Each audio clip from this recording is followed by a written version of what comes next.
So alright mga C1 Nation, medyo hindi tayo busy ngayon kaya magme-maintain tayo ng motor. So anong motor yung maintain natin? Ang ating MT-09.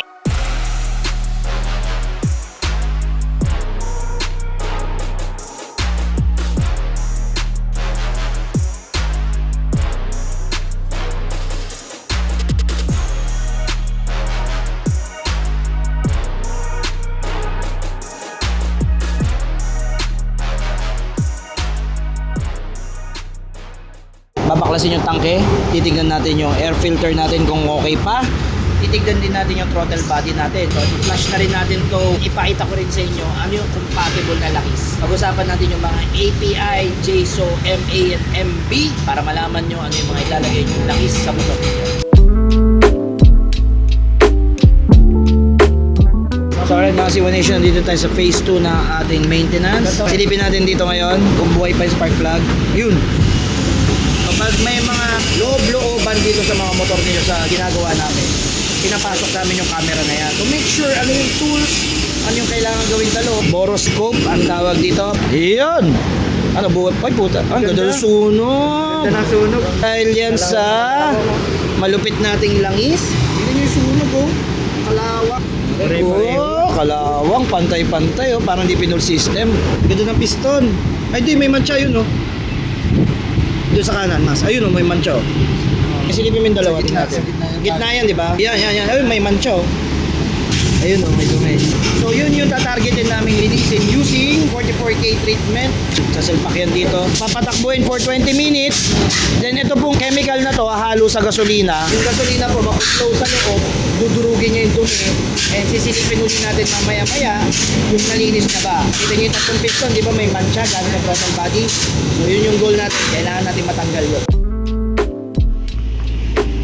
So alright mga C1 Nation, day 2 ng ating maintenance. Hindi natin siya natapos kahapon kasi ang dami namin ginawa. So nakita nyo dun sa boroscope namin, no, ang dumi is banda dito sa part na to. Kung duda pa rin kayo, pwede nyo bisitahin yung website nila. Sa website nila, nandun lahat ng information tsaka technical specs ng mga kanilang product. Mas mataas yung PSI nito kasi po yung injector nito mas malaki ang binubuga. So ma-maximize natin. Wow, puno agad. Yan na. Nangyayari na yung magic. Yung formula diluted sa gasolina, tinutunaw na yung dumi sa loob. 20 minutes muna kami magpapa-idle run para igupin to. So we will be back after 20 minutes.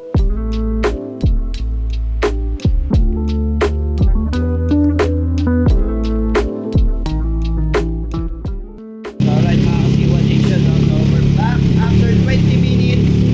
Ito na siya. Try natin yung langis. Tingnan natin anong consistency ng langis. Ito na yung langis power. Mapula pa. Galing, oh. Parang tubig. Patay langis. Ito na yung langis natin. Ultra naman. Last time power yung kinarga natin. Ito yung pinaka top of the line ng Shell Advance, yung 100% synthetic na ultra. So kung gusto nyo pang malaman yung maraming detalye dun tungkol sa langis na to, itong power, itong long ride, itong fuel safe, tsaka yung ultra natin, tara, samahan nyo ako.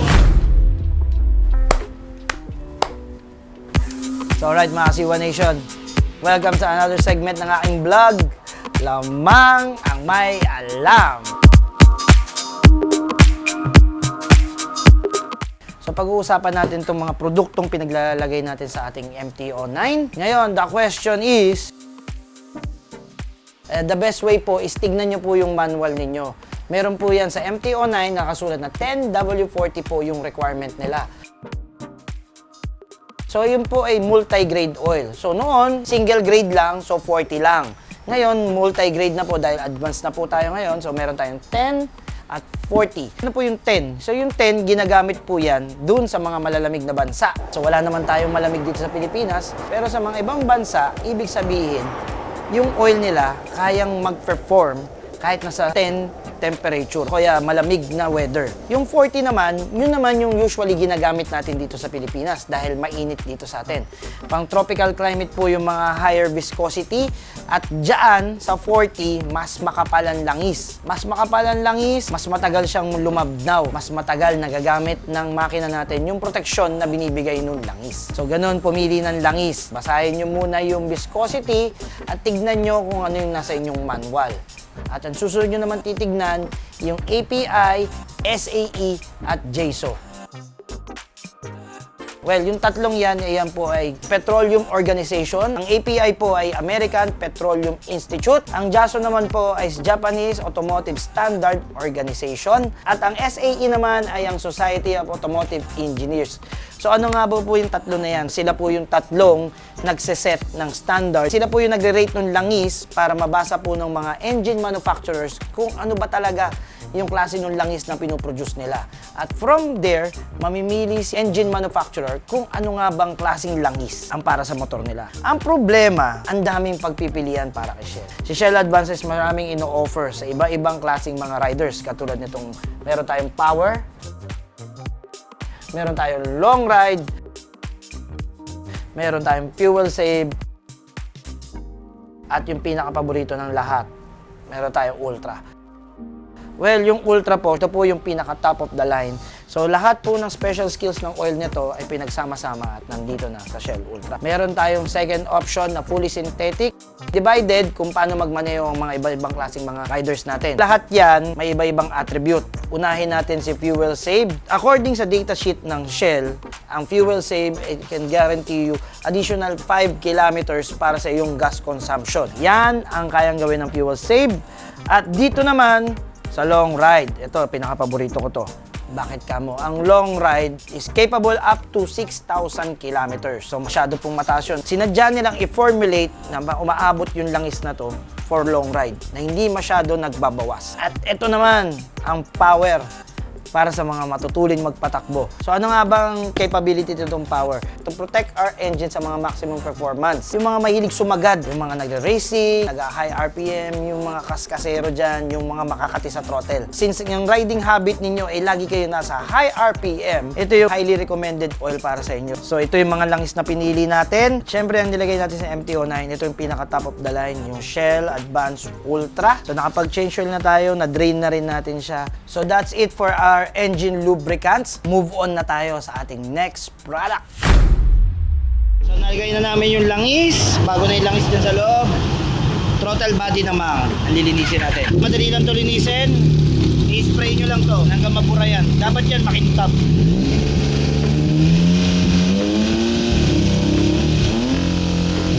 Okay, last round.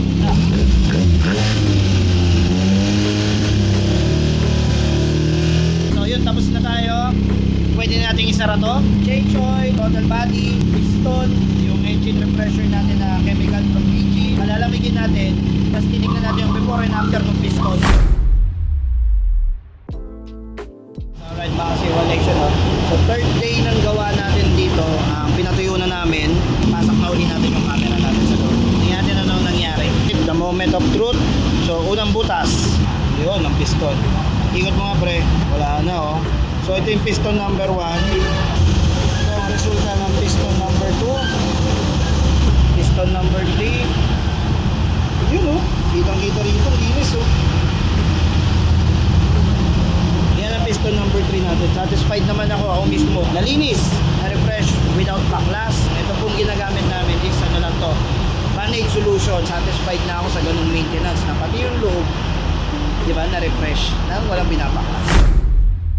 Alright mga ka-simulation, ito naman yung second part ng ating lamang ang may alam.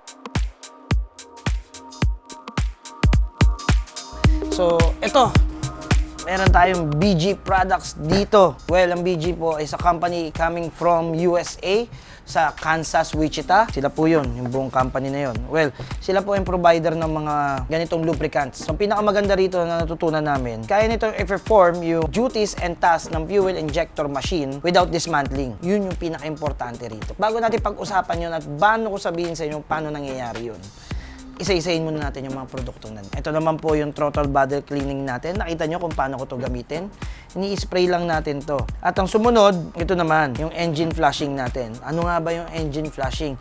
Well, yung mga langis po kasi nagkakaroon po yan ng mga dirt and grime sa loob. Naiiwan yan eh. Lalo na yung mga fully synthetic, may mga naninilaw sa stator. Ito yung solusyon doon. At sumunod naman, yung 44K. Ito naman yung chemical solution na diluted sa gasolina na dadaan dun sa fuel injection system mo. Diba? Nakita niyo yung aparatong ginamit natin. Yung binubugan niya na yun mismo yung tumunaw nung dumi sa loob. 44K. Ito naman, yung pangtapos. So, ito, optional lang din naman to kung lalagay. Dahil may mga iba, hindi naniniwala sa additives. Well, since gumamit kayo ng ganitong set ng BG, might as well kompletuhin nyo na yung buong system. Ngayon naman, i-explain ko naman sa inyo ano yung benefit.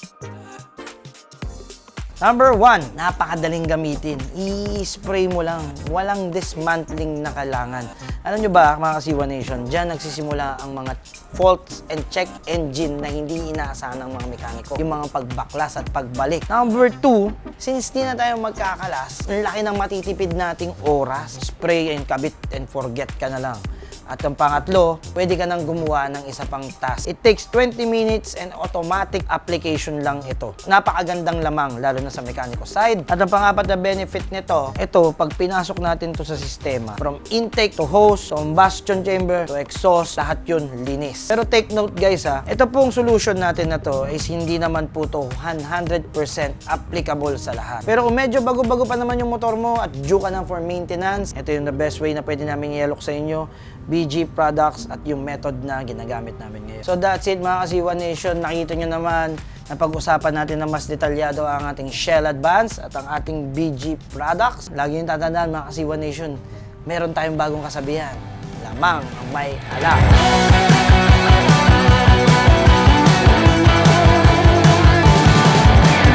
So alright mga Kasiwa Nation, tapos ng mga pinaggagawa natin kay Juan, oras na para matesting naman si Juan. Oh my God!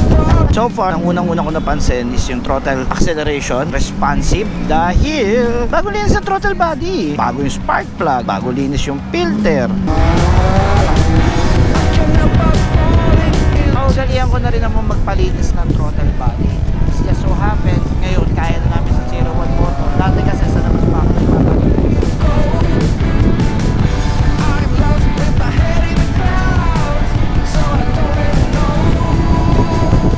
Check, ang butas sa radiator, check, bearing, check, throttle body, check, linis kadena, front and rear sprocket, check, natanggal natin yung dumi sa piston. Nakita nyo rin naman yung throttle body natin by simply spraying the formula. Okay naman siya, natunaw. 90% malinis. Tingin natin yung top speed ni Juan. Ay! Sandaan na ka! Ganun kabilis yung pickup. Saglit natin yung sandaan.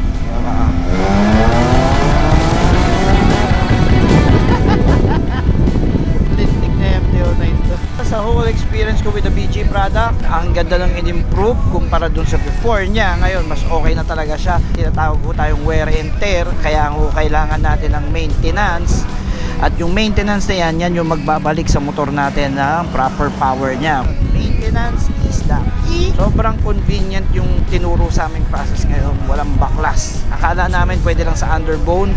Ngayon tinuruan kami na pwede rin pala sa big bike. So invite ko kayo, yung mga merong may edad na motor na dyan, please do contact us. Alam nyo naman na anong dapat gawin. Nakita nyo na sa buong video. Let's go!